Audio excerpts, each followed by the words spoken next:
Okay, a very good morning to all of you. Myself, Dr. Varun Narayan Misra. Today, I am going to discuss an important topic in land information system, that is different data sources and inputs which are required for creating or producing land information system. It is very important to know what kind of data sources are required for land information system, what should be the efficient or required inputs for creating or managing land information system. Okay, so before going to start, first we will see that as we know that land information system is a kind of geographic information system. All are well aware with this term, GIS. Okay, so GIS is basically is a computer-based system that accepts and stores the geographically referenced data. Here, the term geographically referenced data means your data should be have some geographical coordinate system, or it should have some latitude longitude in reference to the real world object or real world coordinate. Whatever the data sets we are capturing or whatever the data sets we are going to use for land information system, it should be geographically referenced and it links with other attributes. Okay, the properties of that geographical data sets, the properties of that geographical features are known as attributes. It is also known as non-spatial data sets. So GIS deals with spatial as well as non-spatial data sets, and it allows the user to carry out a wide range of information processing. You can use that information for manipulating, for analyzing, and for modeling, visualizing, and reporting the data sets in the form of graphs or tables. Okay, so this term is very well known to you, GIS. GIS is in a broader term, GIS is a computer-based system, and LIS may be considered as a part of geographical information system or geographic information system that deals with the land related information or that deals with the land data. Okay, so this is very well into you. GIS, what is GIS? There are different components of GIS. Okay, GIS is an organized collection of various data sources, softwares, hardwares, network, people, procedure, and different methods of application. Okay, so moving to the next slide. Now, GIS is a kind of designing tool. We can use GIS for creating the maps. We can use GIS for designing several kinds of maps. That maps includes the spatial and non-spatial data sets of that area. It is in the form of different thematic layers. Whatever the maps we are providing or whatever the maps we are designing using geographical information system, it is having several themes or several layers. That layer may be of different sources of the data, like it may be vegetation, it may be soil, it may be water resources, it may be agricultural land. So here you see there are different layers. So when we integrate different layers into a single layer, or when we combine all the thematic layers into a single layer, that single layer is considered as a map.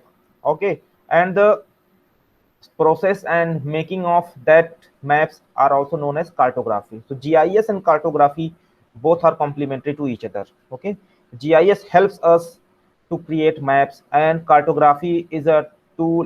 You can say cartography is a science of making the map. Okay, so whatever the data sets we are dealing with, it should be geographically referenced and it should have some local coordinate system in terms of latitude, longitude. You have heard the name WGS84, UTM. Okay, these are some coordinate systems. Anywhere on the earth or any location on the earth should have some geographically referenced data set or geographically referenced information, so that we can use that data for manipulating, for analyzing, for processing, and displaying in the form of maps. Okay, this is the entire work, or this is the entire use of GIS or geographical information system in creating the maps. In the same way, LIS is a kind of geographical information system. It deals with the land related information or land records. Okay, land record includes any geographical feature in the land related information or land related data. It may be urban area, it may be road network, railway line, it may be flyover, airport, anything, whatever you can see around yourself is considered as the land related data or land information system. Okay, so moving to the next slide. As we know that GIS or geographical information system represents the geographic data. We have already discussed geographic data should have some coordinate system. It should have some positional information in terms of latitude and longitude, and the map information as a data layers. All the data layers are considered as a themes or thematic layers that can combinedly used to create a map. GIS is also very much helpful to perform a lot of statistical and numerical analysis on that geographic data set. It is also very much useful in proper visualization of data using cartographic output tables and charts. We can also visualize our data in form of tables, in form of charts. Okay, and cartography helps us to create different types of maps, different properties or different analysis of the maps which can be created by GIS. So GIS is having total 5 basic components: data, hardware, software, people, procedure and methods, and applications. This is very well known to you. These are the components of GIS. Okay, okay, this is the entire networking, or you can say the components of GIS. We should have some hardware, like we should have some computer, we should have some laptop, or we should have any kind of hardware that is required for processing that geographic data sets. Then we should also have some softwares, like we have used AirDAS Imagine, ArcGIS, NV, Saga. These are some softwares that are used to process and analyze the geographic data sets. Then we should have some data sets. We have different satellite images, we have different vector data sets, raster data sets. Then procedure is very important. What kind of procedures we are applying on that data, what kind of analysis we are doing. We are doing spatial analysis, or we are doing spatial modeling, network analysis, or any kind of processing on that data comes under the procedure. After processing the data set and getting some result, getting some output, the results can be used by the user or people for various applications. Okay, so this is the entire mechanism, this is the entire network of the components of GIS. GIS is not only the use of software, but only it uses different kinds of processes. What kind of processes you are using? If we are using buffer analysis, overlay analysis, raster to vector conversion, vector to raster conversion, any kind of procedures what can be applied on the geographic data sources are known as procedures and methods. Okay, so it is very well known that software, hardware, data sets, procedures, people. Okay, so now in this topic we are dealing with the data sources. What kind of data sources are required for geographical information system, or you can say the land information system. So today's topic is about the study of various data sources, different kinds of satellite data sets, different kinds of you can say the data sets in the vector format, with data sets in the raster format. There may be several secondary data sources are also required, like population data, population density, literacy rate. Okay, these are the secondary data sources or socioeconomic data sets. Okay, so moving to the next slide. Okay, this is about the GIS data and sources. So the most important component or most important part of any geographical information system or land information system is a data source. If we don't have any data, then we cannot do any kind of analysis. We cannot analyze the data for any further application, for any further analysis. So GIS data sources are the most important and expensive component of the land information system, which is generally known as the fuel or for GIS. As we need food for getting energy, in the same way GIS needs some data sources, some data sets, so that we can use that data for further application, for different analysis and different modeling purposes. GIS is a data that is combination of geographic data sources. That geographic data sources may be represented in the form of graphs and tables. Whatever the data we are acquiring, or whatever the data we are going to use for land information system or geographical information system, These data sources can also be represented in the form of graphs or in the form of tables. Okay, suppose you are having vector data sets, so you can have attribute table of that vector data sources, the road of the name of that road, length of that road, okay, type of that road. All this can be done, all this can be stored in the form of tables. You can also represent your data sources in the form of graphs, in the form of different charts, and different graphical representation of the data sources can be done using various softwares. Okay. Yeah, this is the most important component of GIS. Okay, and the data that is used for GIS can be derived from various sources. We may have various sources for getting the data that can be used for geographical information system.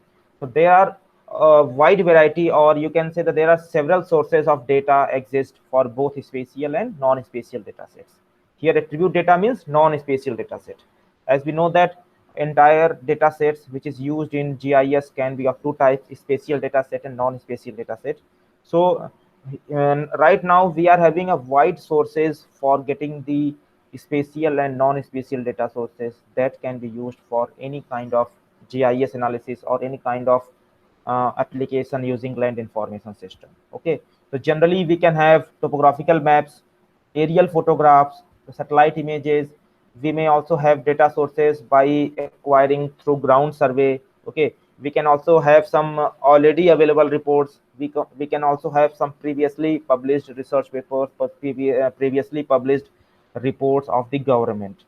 So we may have various data sources. We need to know what kind of data sources are required for a specific purpose or specific application. So people can use, or the user can use, any kind of data sources as per their requirement. Sometimes we need to have topographical maps, so we can go for topo maps. Sometimes we need to have aerial photographs, then we can go for aerial photos that can be acquired by photography, aerial photography. Satellite images are very well known to you. There are several satellites images are available from different sensors: Landsat, List3, Iconos, QuickBird, WorldView. Any kind of satellite images can be used for several applications in terms of land information system. Sometimes we need to go to the field for collecting the ground data sets using some ground survey or ground visit. Like DGPS survey is a method that can be used to acquire the data by ground survey.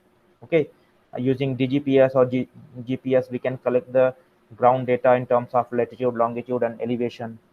If some maps or some reports are already available, so we can also use that data sources for our use, for our purpose.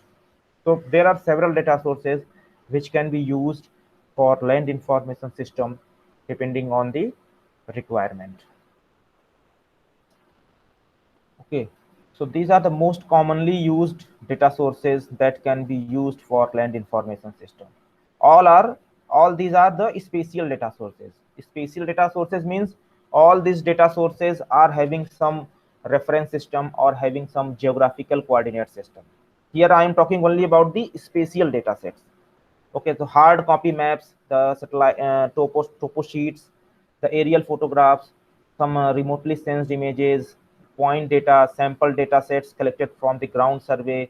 If there are some existing digital data sources are available, all these are a kind of spatial data, and that can be used for land information system. Existing hard copy maps are sometimes referred as the analog map. It is, why it is considered as analog map? Because it is in the hard copy format and it is not converted into the digital format, so it can be produced using some manual methods. The hard copy maps are produced, are created using some manual methods. The manual methods, if we create a map using manual methods, these kind of maps or these kind of data sets are considered as the analog maps. Okay, it provides the most popular source for any GIS project. But sometimes if there is not any availability of satellite images, if there is not availability of aerial photographs, so these hard copy maps, or you can say these are some topo sheets that are prepared by Survey of India by conducting a extensive field survey.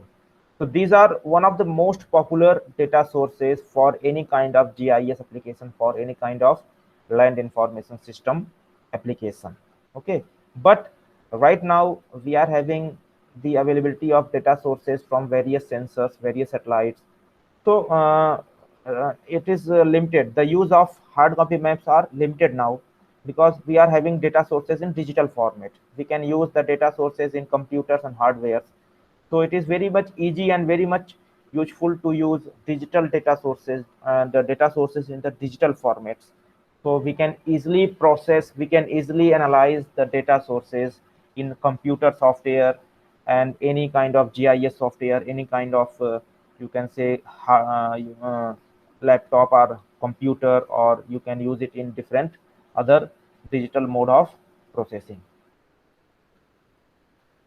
So these are the various data sources that can be used for GIS, or you can say the land information system. We can have the availability of several maps, topo sheets. Okay, we have some paper format, paper files. We can also collect data sources by face-to-face interviews in the ground survey or in the field survey. We can also conduct field survey using DGPS or GPS, total station. Okay, satellite images, you know very well. Remote sensing is also a important source of data for land information system. It provides satellite images from various sensors.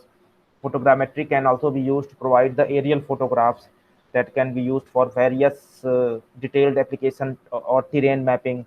Digital data may be the data sources that are converted into the digital format in the terms of pixels, in terms of digital data files. Okay, so there are several data sources, and all the data sources can be combinedly used as a data for developing or for creating any specific land information system. When we are talking about land information system, so there are some specific objectives. Depending on our objective, depending on our you can say the requirement, we can use any of the data source available in the market or available in the community, remote sensing community. Sometimes we need to have only the satellite images, sometimes we need to only have the aerial photographs. Okay, sometimes there is only need of some field data sets or ground data sets, so in that case we can go for field survey. Okay, and sometimes secondary data sources can be acquired, can be gathered by face-to-face interview in the field. That can be also considered as a kind of data sources which is very much useful for conducting any socio-economic analysis or any socio-economic processing of your data sets. So these are several data sources that can be used for GIS, or eventually you can say that for land information system. Now moving to the next slide. So as we have discussed that data sets may be of different types, like spatial data sets and non-spatial data sources. Okay, so the spatial data sources are a kind of data that have some geographically referenced coordinate system, or in terms of latitude and longitude. Okay, and the properties and characteristics of that spatial data sources, that spatial information, are considered as the attribute data that has an even wider variety of data sources. Okay, now we can have the data sources from libraries, we can have the data from national mapping agencies, elevation data, bathymetric data sources. Okay, the time series multispectral images, multi-temporal data sets, state and national agencies, and detailed districts municipal data sources. These are a kind of wider variety of data sources that can have some properties, that can have some attribute that is considered as the non-spatial data set. Okay, these are some kind of data sources that can also be very much useful for various applications in land information system. Okay, the data input process in GIS. So any textural or any tabular data that can be referenced to a geographic feature. That is, as we know that all the geographic features can be represented in terms of point, line, and polygon. Okay, these are the major inputs for any geographical information system or any land information system. And all the attribute data sources, means all the non-spatial data sources, is usually input by the manual keyboard or manual entry or via DBMS or database management system. Okay, when we create a point feature, suppose when we have created a location of a school on the topo sheet, so first we use point feature to represent that school on the map. And after getting the information about that school, we enter the name, the year of establishment of that school, the principal of the school, total students in that school as a attribute table. This is known as non-spatial data sets, and it can be done using manual process. It can be done using some manual entering the data set in the table. Okay, so entire attribute attribution, or you can say the creation of the attribute table or creation of non-spatial data sets can be done using manual processing by manual entry in the table, the name of the school, the total students studying that school, the principal of the school, in which year the school is established. All this information can be established, can be inserted in the attribute table in the form of non-spatial data by using some manual processes. Okay, automated surveying, as have already discussed, that sometimes we need to go to the field for getting the ground data sets, ground reports. Okay, in that case, we can conduct the surveying. Different surveying methods are now available, as we have discussed that we can conduct DGPS survey, total station survey, digital label survey, or there are some other types of instruments that can be used to collect or acquire the ground data sets or ground coordinates, ground reference points. Okay, and that can be directly determines the actual horizontal and vertical position of any object. So there are two kinds of measurements can be done in the field by some surveying, that is distance and direction. When we go to the field, we measure two type of you can say the data sets for any point, distance and direction. So distance is measured using the pedometer, chains and tape, and the direction can be measured with the transits and theodolites. Okay, so when you go to the field, you need to know what kind of data sets you require. As per the requirement, you can start surveying, or you can go for that instrument. You can use the instrument for a specific purpose. So these are another data sources that is very much useful in digital uh, image processing or land information system or geographical information system. Okay, so the modern surveying techniques have a number of automated tools. Now different automated tools, different instruments are now available to make the distance and direction measurements. Okay, now most of the automated tools are based on the electronic system. They measure the distance using the time of travel of being, like lidar. Lidar is also a kind of modern surveying technique that can be used to measure the distance and direction by using some laser beam, by using some electromagnetic radiation or any radio wave. Okay, the total station is an instrument that can capture the distance and direction data in any digital in any format. You can say when we are going to conduct the total station survey, it provides us the data in terms of distance and direction in the digital format.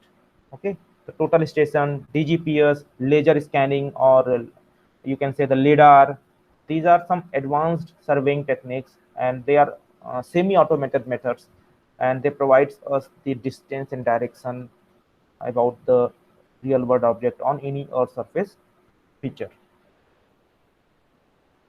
Global positioning system, you know very well, the global positioning system is a kind of tool, or you can say it's a accessory, it's a instrument that can be used for determining the accurate position or positional information of any object, any feature on the real world of earth, or you can say the earth surface. It computes the position from the signals that is received from a series of satellites that is continuously sending the signals that can be received by the GPS receiver on the earth surface. So we have discussed all the things in the GPS class, how it works, and what are the basics and what are the principles of global positioning system.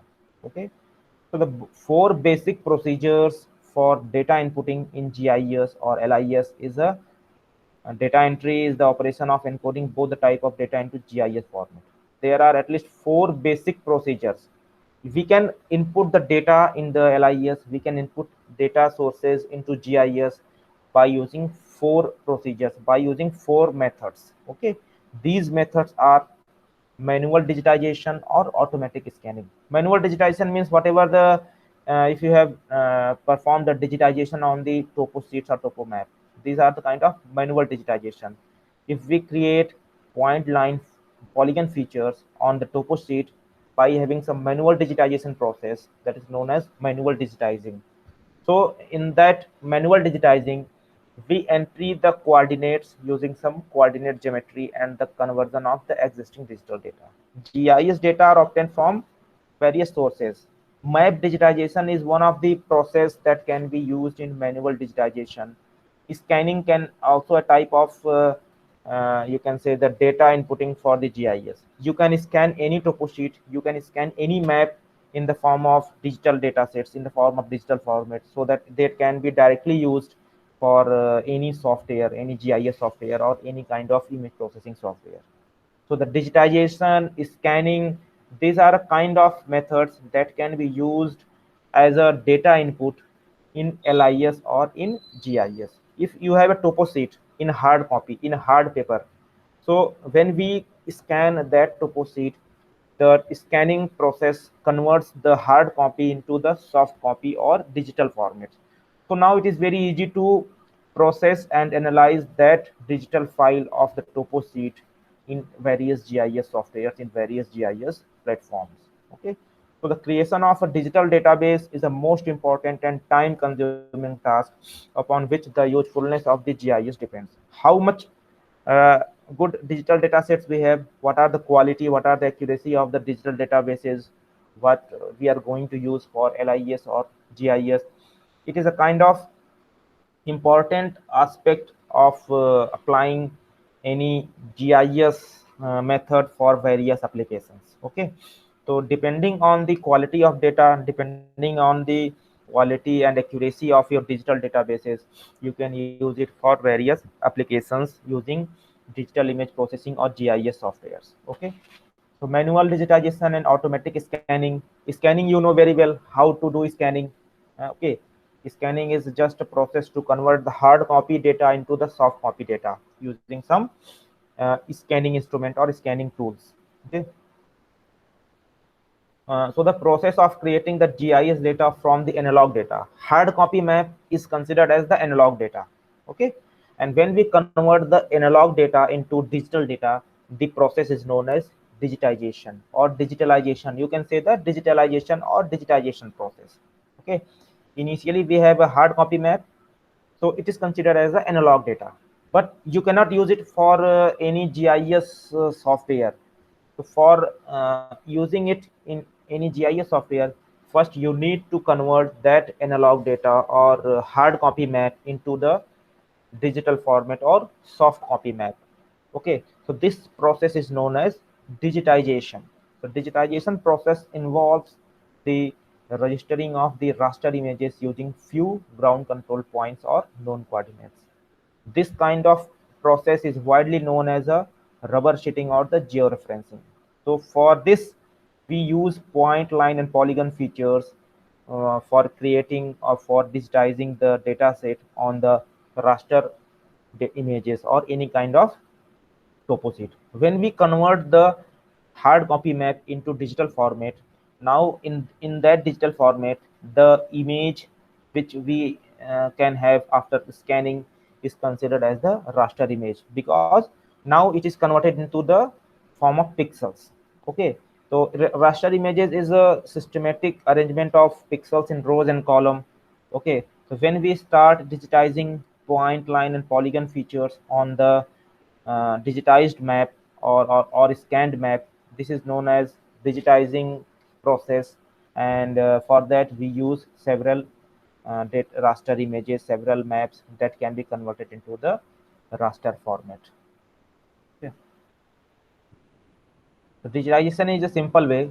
GIS data sources or any kind of spatial data sources that can be entered into the GIS platform, that can be done using the digitizing. A digitizer is an electronic device. It's a kind of electronic device that consists of a table upon which the map or drawing is placed, and the user traces the spatial features with a handheld magnetic pen. This is known as mouse or cursor. Okay, when you use ArcGIS, you all have, I think you all have done digitization on the topo sheet using GIS software or ArcGIS software. So in this, we create point, line, and polygon feature over the different Earth surface features with a mouse or cursor. So the entire process is known as digitizing. All the points that are recorded are registered against positional control points. The coordinates are recorded in a user defined coordinate system. Means if your data set, if your map is in the UTM coordinate system, so your data sources, whatever the digitalization, whatever the digitization you are doing, it also be having the same coordinate system of the your topo sheet, digital topo sheet. Okay, so digitizing process is very easy. It can be used to create the point, line, and polygon feature. You can represent any geographical feature in terms of point, line, and polygon feature, so that that information can be used for further processing, for further analysis, for different applications. Okay. So latitude and longitude are the most commonly used coordinate system. Okay, and universal transverse marketer is a reference system that can be used to represent the real world accuracy, real world position in of any object on the Earth surface. So digitization can be done in a point mode, where if you want to represent a single point, if you want to represent single location, like if you want to represent a location of a school or hospital, then we use the point mode or point feature. Okay, if you want to represent a stream or road or railway line, then we can use the line feature. Okay, and if you want to show or represent the closed boundary, like if you are creating a digital data of any lake or any pond or any agricultural land, if you are if you want to have closed polygon, if you want to have closed area, then you can use the polygon feature. So the entire real world feature or entire earth objects can be represented in point, line, or polygons depending on the requirement. If you are looking for point location, then we can go for point feature. Otherwise, if you are going to create the line feature, then you will use the line feature. And if you are having the closed boundary or any area like agricultural land, pond, or any kind of forest area, then you can use polygon features.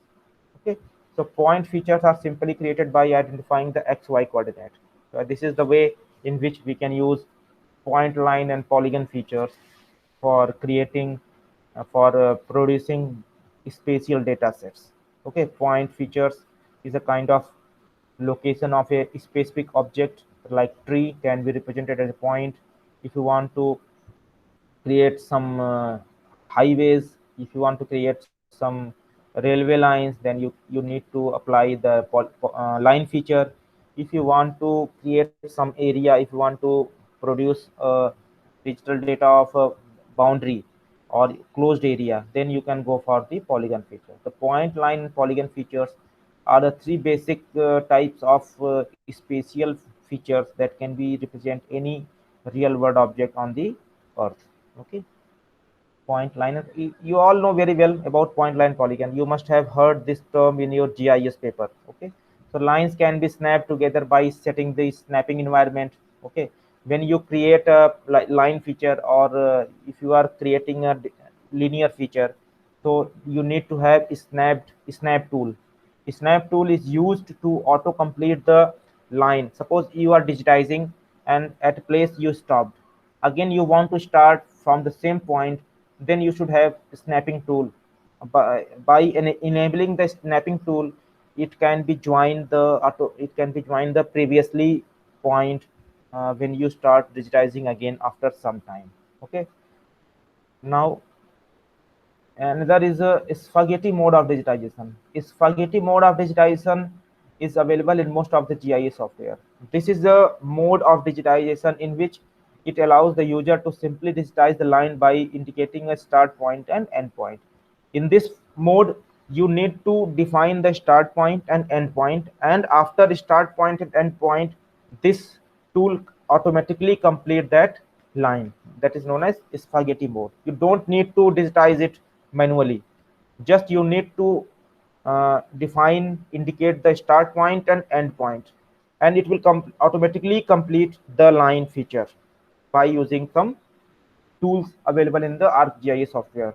So this kind of digitization, this mode of digitization is known as spaghetti mode of digitization. Okay, that it can be captured in the point or stream mode also. Data can be captured in point or stream mode also. Automatic scanning, we have already discussed what is scanning. Scanning is a kind of process in which we convert the hard copy map into the soft copy map, or we can convert the hard paper into the digital format. Okay, so there are variety of scanning devices are available. All have the advantage of being able to capture spatial features from a map at a rapid rate of the speed. Okay, scanners are generally expensive to acquire and operate. Okay, the scanners are expensive instrument, and large data capture work are done using the scanning technology. So scanning can be very much useful when you want to convert hard copy data or hard copy map into the soft copy data, or in digital format. Okay, conversion of existing digital data, a technique that is becoming very popular for data input in the conversion of existing digital data. A variety of spatial data sets like digital data sets, any kind of digital map, topo sheet, are openly available for a wide range of government and private sources. Right now, most of the topo sheets, or you can say the hard copy maps, are available in the digital format. You need to procure from the government and private organizations as per your requirement by some specific region and uh, valid project purpose. Okay, the most common digital data to be used in GIS is a CAD. CAD is a most widely used method for the conversion of digital data set into the conversion of you can say the hard copy map to the digital data set. A number of data conversion programs exist. CAD is a software, it's a tool that can easily convert the hard copy map into the soft copy map. CAD, full form of CAD is computer aided design. Okay, most GIS softwares also provide an data format in ASCII, ASCII. That is a exchangeable data format for a specific product. If you store your data set in ASCII data format, so it is very easy to convert this data format into another data format as per your requirement. Sometimes you are going to use the data in the different software and you have processed in another software, so there may be the data compatibility issues. So in that case, we need to have ASCII data format. This data format can be easily exchanged from one data format to another data format as per your requirement. These are some common file extensions that can be used during the digitization and conversion of the paper map into the digital map or digital format. IGDS, DLG, digital line graph, DXF, drawing exchange format, generate ArcInfo. If you create any feature in the ArcGIS or ArcInfo, it will be converted in the form of generate format, that is a graphic exchange format. And you can also having the facility to export the data sets created in the GIS software into another software. So when you use GIS software helps you to export your data into another format. There are the facility of exporting the GIS data into several formats. You can use any of the format. You can convert your vector data or raster data into another format by using export option available in the ArcGIS software. Okay. Georeferencing is a process. It's very well known, very important term in GIS and remote sensing. So georeferencing is a process in which we convert a image file into a specific coordinate system. Initially, the images and topo sheets are not having any coordinate system. Okay, when we try to convert, or when we are going to convert that image into some specific coordinate system, that process is known as georeferencing. So georeferencing can be done in the you can say on the satellite images, on the topo sheets, in any software. For that, we need to have a specific map project, we need to have the coordinate system, or we need to have a datum information. For an example, if you have a scanned map, if you have a scanned toposite that can have an origin point and other raster association where each point on the map is identifiable. Okay, so for georeferencing, you need to know some known point, known location on your raster image or vector image, vector data, so that by using that known location you can process the data set and you can do the georeferencing of that image that can have a specific coordinate system after doing the georeferencing process. So this task is to convert the data into some coordinate system. Whatever the data you are having, you need to convert that data into some specific coordinate system that can be compatible to the real world object. Either it will be in the WGS84, UTM, or any other coordinate system. The conversion of the data set may be any image or any vector data into another, or you can in real world coordinate system, is the known as georeferencing.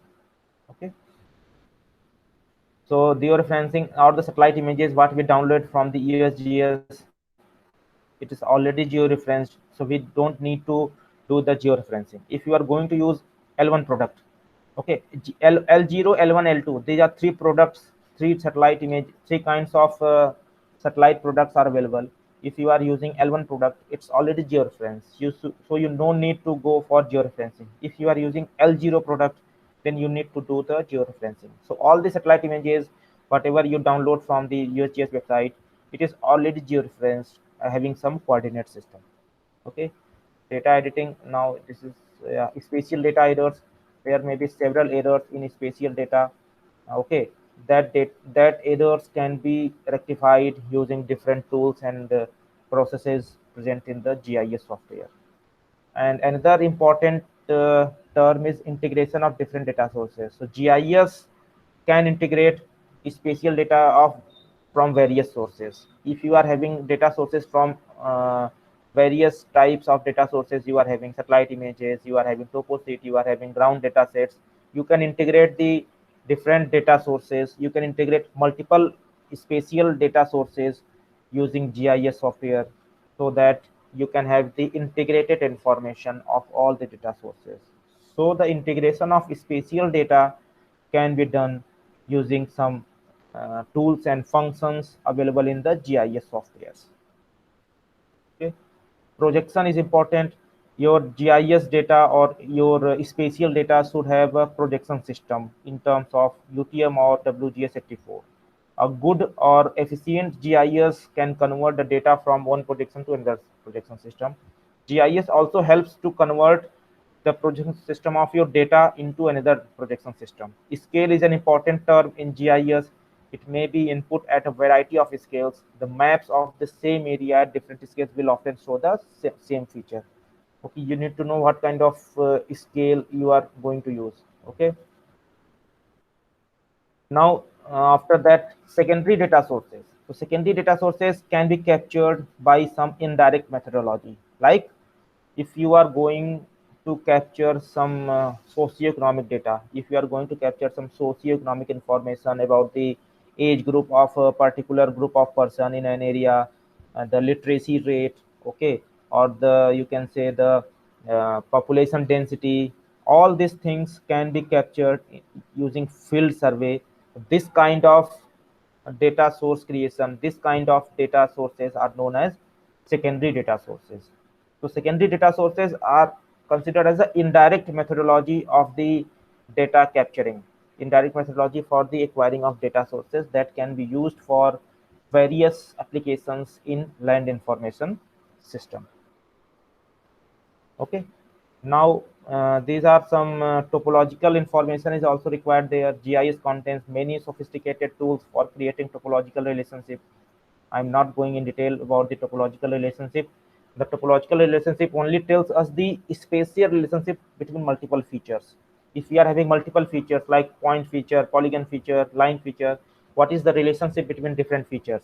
These are studied, these are analyzed using the topological analysis, topological process. Okay, now moving to the next slide. Okay, uh, here metadata is data about data. Okay, whatever the spatial data you are having, the information about your data, the data about your data is considered as the metadata. So the metadata is a critical aspect of any database that should be addressed in the data documentation. For example, the subject of the data set, what kind of data set you are going to use, what time period is represented, who collected the data and why. The data about data is considered as the metadata. If you are using a satellite images, this is the data. But what is the date of that satellite images, who acquired that satellite image, okay, what is the property of that satellite images, these are considered as the metadata. So there are several formats for geographic data sources. Geographic data formats are the vehicles that we use for encoding and exchanging the observation and ideas about the places and things that happen in the space. Okay, these are some MCQs. These are some multiple choice questions related to today's lecture. All of you are required to attempt these MCQs on your LMS. Thank you very much. If you have any query or question, you can ask for your question or query.